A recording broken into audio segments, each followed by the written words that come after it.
నేనైతే జొన్న రొట్టెకు అది వాటర్ మసిలినాయి, ఈ పిండిని వేసుకుంటున్నా.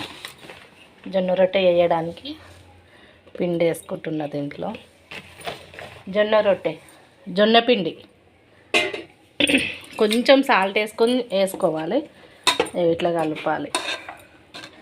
మరీ ఎక్కువ లూజుగా ఏం కలపద్దు, రొట్టెకి కలిపేటట్టే కలపాలి. రొట్టె వచ్చేటట్టు ఇంత మాత్రం ఉండాలి. ఇంత మెత్తగా ఉంటే చాలు.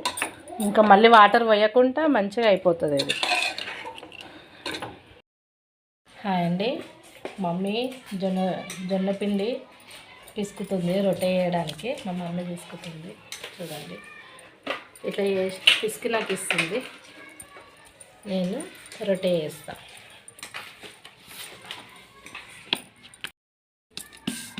చూడండి, నేనైతే ఆయిల్ పెట్టి చేస్తున్నాను. మా అత్తగారి సైడ్ ఇట్లనే చేస్తారు. మా అమ్మ వాళ్ళేమో పిండి పోసి చేస్తారు. కొంచెం ఇట్లా వేసినాక మళ్ళీ ఉల్టేసుకోవాలి. ఉల్టేసుకొని వేయాలి.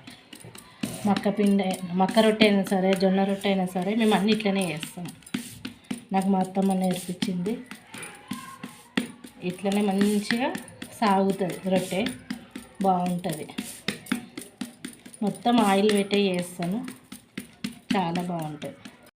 చూడండి, వేసిన చాలా బాగా వస్తుంది. తర్వాత ఇది కాలినాక కొన్ని వాటర్ ఇట్లా వేసేయాలి. ఇది కొంచెం కాలినాక అండి ఇట్లా వాటరు ఇట్లా అనాలి. లేకుంటే ఒక క్లాత్ తీసుకొని దీనికి రొట్టె మొత్తం ఇట్లా అనాలి, బాగుంటుంది. రొట్టెలు చేసుడైతే అయిపోయింది. చూడండి, ఏమంటారు, గ్యాస్ బంద్ చేసినాక దీన్ని ఇట్లనే ఉంచినామనుకో ఆ రొట్టె ఇంకొంచెం కాలేదు. దీని మీద ఉంచితే మంచిగా కడాక్ అవుతుంది. నాకైతే చాలా ఇష్టం అట్లా తినడము. చూడండి, నేనైతే 1 2 3 4 5 రొట్టెలు చేసిన. చూడండి ఎంత బాగున్నాయి కదా.